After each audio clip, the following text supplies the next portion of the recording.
Hello बच्चों, welcome back. आज हम एक छोटा सा टॉपिक डिस्कस करने वाले हैं, इक्विलिब्रियम ऑफ कॉन्करेंट फोर्सेस। ठीक है, छोटा सा टॉपिक है, क्वेश्चन भी कुछ थोड़े बहुत क्वेश्चंस हैं और इसके बाद में नेक्स्ट वीडियो में हम कंजर्वेशन ऑफ मोमेंटम देखेंगे, law of conservation of momentum. तो ये पहले छोटा सा एक टॉपिक क्लियर कर लेते, इक्विलिब्रियम ऑफ कॉन्करेंट फोर्सेस। अभी सबसे पहले कॉन्करेंट फोर्स क्या होता है देखो। Concurrent forces means if all forces are acting on a body at the same point, एक ही पॉइंट पर सब फोर्सेस एक्ट हो रहे, सिंगल पॉइंट पर अगर सब फोर्सेस एक्ट हो रहे तो उसको बोलेंगे हम, उन फोर्सेस को बोलेंगे कॉन्करेंट फोर्स। जैसे सपोज फॉर एग्जांपल जैसे बॉडी, तो एक फोर्स यहां पर लग रहा है, यहां पर लग रहा है, फोर्स यहां पर लग रहा है, ऐसे बहुत सारे फोर्सेस एक ही पॉइंट पर अगर एक्ट हो रहे हैं, then that forces are called concurrent forces. ठीक है, ये इक्विलिब्रियम में कब हो गए? इक्विलिब्रियम। अब इक्विलिब्रियम देखो, इक्विलिब्रियम का मीनिंग यहां पर क्या लेंगे हम, अगर कोई बॉडी पर फोर्सेस एक्ट हो रहे हैं और उन सब फोर्सेस की वेक्टर एडिशन अगर जीरो है, वेक्टर एडिशन, तब वो बॉडी को हम इक्विलिब्रियम में बोलेंगे। और बॉडी अगर इक्विलिब्रियम में आ गई due to this concurrent forces, then it will remain in the state, रुकी रहेगी, या फिर अगर कंटिन्यू मोशन में है तो मोशन में ही रहेगी। ठीक है, तो इक्विलिब्रियम के लिए ये कंडीशन सेटिस्फाई होना बहुत मस्ट है। देखो, इक्विलिब्रियम में net force acting on a body must be zero. Forces act हो गए बॉडी पर बट नेट फोर्स कितना होगा? जीरो। या फिर इसको हम थोड़ा और ब्रॉडली ऐसे लिख सकते हैं, summation of forces on Y axis must be zero. इसको समेशन पढ़ेंगे, समेशन ऑफ फोर्सेस ऑन ये X axis zero, Y axis पर भी जीरो होना चाहिए, and summation of forces along Z axis must be zero. अगर ये कंडीशन सेटिस्फाई हो रही है then we can say that the body is in equilibrium. Body equilibrium में है, इसका मीनिंग क्या हुआ? क्या बॉडी टोटल फोर्स तो zero, net force zero act हो रहा है इस पर, मीन्स बॉडी रेस्ट हो जाएगी, या फिर अगर मोशन में होगी, वो यूनिफॉर्म मोशन में होगी तो यूनिफॉर्म मोशन में कंटिन्यू करेगी। ठीक है, तो ये इक्विलिब्रियम का मीनिंग हो गया। अच्छा, और कैसे हो सकता है? देखो, इसमें सपोज कोई फोर्सेस ऐसे एक्ट हो रहे हैं,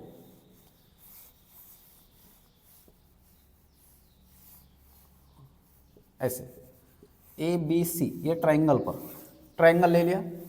ठीक है, A to B, B to C, C to A, means यहां पर देखो सीक्वेंस कैसे बन रहा है, tail tip tail tip tail tip, means घूम फिर कर तुम वहां पर वापस आ गए, फिर से वहीं पर आ गए ए पॉइंट पर। ऐसी जहां पर भी सिचुएशन बनेगी, साइक्लिक ऑर्डर, ऐसे जरूरी नहीं कि ट्राइंगल ही हो, साइक्लिक ऑर्डर अगर बन रहा है, साइक्लिक ऑर्डर, देन वहां पर नेट फोर्स जीरो होगा। इस पर एक क्वेश्चन देखेंगे हम, नेट फोर्स जीरो हो जाएगा वहां पर। ठीक है, अच्छा, और इसमें हमने वेक्टर चैप्टर में भी देखे थे, लेमिस थ्योरम देखा था एक, लेमिस थ्योरम में हमने ऐसे देखा था, इसकी भी जरूरत, इसका भी हम यूज कर सकते हैं। लेमिस थ्योरम देखो सिंपल ऐसे होती है कि सपोज कोई फोर्सेस ले लेते हैं, लेमिस थ्योरम, इस पर एक वीडियो बनाया मैंने वेक्टर्स यूनिट में, वेक्टर में।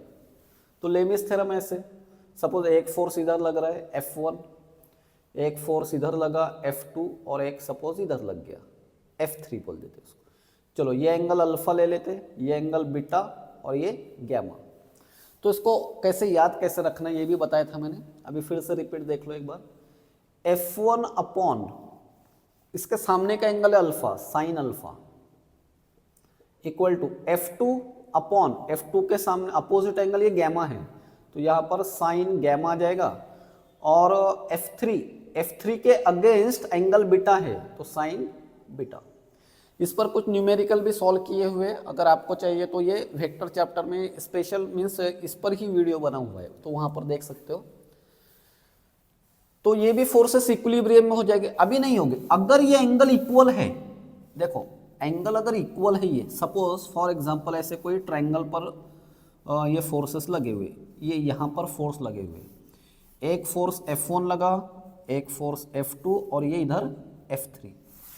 तो देखो यहाँ पर एंगल है 120, ठीक है, यहाँ पर एंगल है 120। जब भी ये एंगल इक्वल हो जाए, कितने भी फोर्सेस रहने दो, अगर उनके बीच में एंगल इक्वल है, then that body is in equilibrium, means net force वहां पर जीरो ही आएगा। देखो यहां पर हम ऐसे प्रूव कर सकते हैं, F2 और F3 का रिजल्टेंट अगर लिया यहां पर तो हम ऐसे आएगा Fr, और ये और ये एक दूसरे का इफेक्ट कैंसिल कर देंगे। या साथ में कहीं पर हम ये फार्मूला भी यूज कर सकते हैं जो वेक्टर में पढ़ा था हमने, रिजल्टेंट फोर्स या resultant vector R equal to root of a square plus b square plus twice AB cos theta. अब इस टाइप के क्वेश्चन भी दिख जाएंगे तुमको ये टॉपिक में, बट ये सब क्वेश्चन हमने वेक्टर्स में सॉल्व किए हुए हैं। इस पर डिपेंड मीन्स दो वेक्टर गिवन हो गए, कभी एंगल पूछ लिया होगा या फिर कभी रिजल्टेंट पूछेंगे, ये टाइप के क्वेश्चन, ठीक है। तो छोटा सा टॉपिक है इक्विलिब्रियम ऑफ कॉन्करेंट फोर्सेस। तो मेन कंडीशन अपने लिए ये वाली है, net force acting on a body must be zero. चलो इस पर कुछ क्वेश्चंस देख लेते हैं। तो चलो फर्स्ट क्वेश्चन देखते हैं। Three forces acting on a body are shown in figure.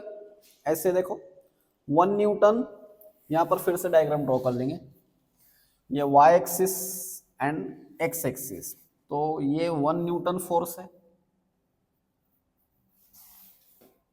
और ये 2 and 4, ये 2 newton force and 4 Newton,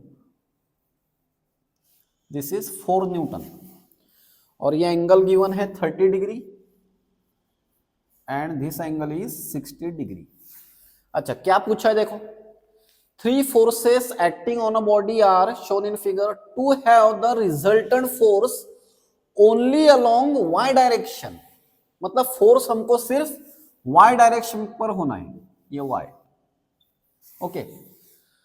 the magnitude of minimum additional force needed is, तो कितना मिनिमम एडिशनल फोर्स लगेगा हमको, ठीक है। फोर्स हमको सिर्फ y एक्सिस पर होना चाहिए, इसका मतलब x एक्सिस पर रिजल्टेंट फोर्स जीरो होगा, ठीक है। अच्छा एक यहां पर हम वेक्टर का छोटा सा कंसेप्ट यूज करेंगे। देखो ऐसे अगर कोई वेक्टर है, सपोज ऐसे वेक्टर a है, सपोज ये एंगल थीटा है, तो हम इसको ऐसे रिजॉल्व करते, दो पार्ट्स में रिजॉल्व करते। तो ये जो पार्ट होता है ये होता है a cos थीटा, एंगल के साइड का कंपोनेंट हमेशा cos कंपोनेंट होगा, और ये जो पार्ट होगा ये होगा a sin थीटा, ठीक है। तो ये कंसेप्ट यूज करेंगे हम, एंगल के साइड का कंपोनेंट cos कंपोनेंट, और जो दूसरा परपेंडिकुलर कंपोनेंट होगा वो साइन कंपोनेंट होगा। तो यहां पर सेम हम अप्लाई कर देंगे डायग्राम, इसी डायग्राम में देखो ये 1 वेक्टर है, तो ये एंगल, तो यहां पर कंपोनेंट होगा 1 cos 60, ठीक है, और इसी का यहां पर कंपोनेंट होगा 1 sin 60, ठीक है। अब ये तो हो गया। अब हमारे पास 1 न्यूटन को अब निकाल देंगे क्योंकि हमने उसको रिजॉल्व कर दिया है, ठीक है। चलो 1 न्यूटन का काम हो गया। अब ये 4 न्यूटन को रिजॉल्व करते, देखो एंगल के साइड का कंपोनेंट मींस यहां पर आएगा 4 cos 30, और ये साइड में कंपोनेंट आएगा इसका 4 sin 30, ठीक है। चलो इसका भी काम हो गया, अब इसको निकाल देते हैं, रिजॉल्व कर लिया हमने इसको, ओके। चलो ये अच्छा ये एंगल यहां पर 2 न्यूटन दिया है ना, तो ये एंगल बना लेते हैं ना इसको। देखो ये 30 है तो ये भी 30 हो जाएगा, ये 30 हो जाएगा, यहाँ का एंगल 30 हो जाएगा, और ये 60 हो जाएगा, ये एंगल 30 हो जाएगा तो ये 60 हो जाएगा। फिर यहाँ पर देखो ये 30 अपोजिट एंगल और ये 60, यहाँ का 60 दिया था, ये 30 दिया था। ओके, तो फिर से 2 न्यूटन को रिजोल्व कर लेंगे।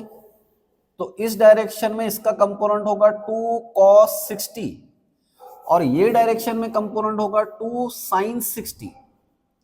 ठीक है, चलो अब इसका काम हो गया अपना। अब y एक्सिस पर देखो, ये दोनों फोर्सेस जब इक्वल हो गए, पॉजिटिव एक्स एक्सिस और निगेटिव एक्स एक्सिस, तभी तो यहां पर रिजल्टेड फोर्स 0 बनेगा। मींस ये कंडीशन सेटिस्फाई होना चाहिए। कौन सी? देखो 4 sin 30 this must be equal to, ये इतना होगा, या पहले इसी को सॉल्व कर लेते ना, हम इसको सॉल्व कर लेते। इसकी वैल्यू कितनी आती देखते, 1 cos 60 प्लस 2 cos 60। ठीक है, तो ये आ रहा है cos 60 की वैल्यू 1/2 प्लस ये 2 cos 60 की वैल्यू अगेन 1/2, 2 कैंसल, तो यहां पर रहेगा 1/2 प्लस 1 मीन्स 3/2। 3/2 मीन्स कितना, 1.5। ठीक है, तो पॉजिटिव एक्स एक्सिस पर 1.5 फोर्स लग रहा है। इधर कितना लग रहा है देखते हैं, 4 sin 30। sin 30 की वैल्यू 1/2, 2 कैंसल, तो यहां पर फोर्स कितना लगेगा, 2। मींस एक्स एक्सिस पर इधर फोर्स है 2 न्यूटन और इधर फोर्स है पूरा मिलाकर 1.5 न्यूटन। तो एक्स्ट्रा कितना फोर्स लगेगा हमको इस डायरेक्शन में, कितना लगेगा, 2 माइनस 1.5, तो आंसर क्या आएगा, 0.5। मींस इधर और 0.5 फोर्स अगर अप्लाई किया तो एक्स एक्सिस पर टोटल रिजल्टेंट फोर्स 0 हो जाएगा, बिकॉज 2 न्यूटन इधर, फिर ये 2 न्यूटन इधर बन जाएगा। तो एक्स एक्सिस पर टोटल फोर्स कितना हो जाएगा, फिर 0 हो जाएगा। Means total force y axis पर ही एक्ट होगा। पूछा क्या था हमसे, to have the resultant force only along the y direction, the magnitude of minimum additional force needed is. तो कितना फोर्स एडिशनल लगेगा, कितना लगेगा, 0.5 लगेगा। ओके, इधर फोर्स लगा हमारे पास 1.5, इधर 2, तो इनकी सब्ट्रैक्शन आ रही है, मतलब इधर 0.5 कम लगेगा, लग रहा है ना, तो इतना और ऐड अगर किए इस डायरेक्शन में, पॉजिटिव एक्स एक्सिस पर 0.5 न्यूटन अगर फोर्स ऐड किए, तो ये एक्स एक्सिस पर टोटल फोर्स 0 हो जाएगा, ताकि पूरा फोर्स हमारा वाई एक्सिस पर लग सके। ठीक है, इसलिए हमारा आंसर आएगा फिर 0.5। देखो नेक्स्ट क्वेश्चन, सेकंड सिंपल सा क्वेश्चन है, when a body is stationary, body stationary है, तो इनमें से क्या ऑप्शन आएगा, there is no force acting on it, the force acting on it is not in contact with it, the combination of forces acting on it balance each other. तो balancing होना चाहिए, जैसे हमने देखा था अभी स्टार्टिंग में, क्या combination of forces acting on it balances each other, means net force कितना होना चाहिए उस पर, net force 0, summation of net force must be 0, या फिर हमने अभी ऐसे बताया था मैंने, summation of F of x, x axis पर टोटल फोर्सेस 0, या फिर वाई एक्सिस पर total forces 0 and Z axis पर टोटल फोर्स कितना, 0। Means overall net force must be 0, तो आंसर आएगा फिर हमारा सी। ठीक है,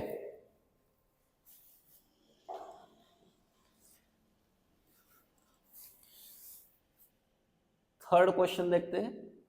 तो सिंपल सा क्वेश्चन है थर्ड। तो सिंपल देखो, यहां पर an object is subjected to a force in the north east direction, north east direction में है, to balance this force, north east means ऐसे देखो, ऐसे ये east west north and south, तो इधर फोर्स लग रहा है, ऐसे नॉर्थ ईस्ट डायरेक्शन में लगा, तो इसको बैलेंस करने के लिए फोर्स किधर लगाना पड़ेगा हमको, और second force should be applied in the direction south west, इसको बैलेंस करने के लिए ऐसा फोर्स लगेगा, तो क्या आएगा फिर साउथ वेस्ट। ठीक है, चलो क्वेश्चन नंबर 4 देखते हैं, which of the following sets of concurrent forces may be in equilibrium. देखो ये टाइप का क्वेश्चन कैसे सॉल्व करना है, पहले दो की एडिशन और सब्ट्रैक्शन कर देखना है। तो वो जो एडिशन सब्ट्रैक्शन है, ये दो की एडिशन और सब्ट्रैक्शन कर देखना है, मतलब दोनों का रिजल्टेंट देखना है। रिजल्टेंट मीन्स कैसे, सपोज चलो ये कर देखते हैं ऐसे, एक फोर्स इधर लगेगा 5 न्यूटन और एक इधर लगा, तो ये हो गया 3, F1 3 न्यूटन, F2 5 न्यूटन, तो ये दोनों का, सिर्फ दोनों का रिजल्टेंट कितना आएगा, 2 आएगा। ठीक है, अब दोनों भी फोर्सेस एक ही डायरेक्शन में अगर लगे तो 5 न्यूटन 3 न्यूटन 8, तो इनके रिजल्टेंट की जो रेंज बनी वो बनी 2 से 8 तक। अब अगर हमारा थर्ड वेक्टर इनके बीच में आ रहा है तो वो अपना आंसर है। ठीक है, तो ये देखो फर्स्ट चेक करते हैं, फर्स्ट 9 है तो 2 3 4 अप टू 8, 9 तो इधर आ रहा है, मीन्स ये आंसर नहीं है अपना। ठीक है, ऐसे चेक करते अगर गए तो इनकी एडिशन देखो कितनी हो जाएगी, 8, एक रेंज 8 होगी और सब्ट्रैक्शन कितनी होगी 2, 2 और 8, 2 और 8 के बीच में 1 नहीं आ रहा है, इसलिए ये भी नहीं। इनके एडिशन 8 है और सब्ट्रैक्शन फिर से 2 है, सब में वैसे दिया है।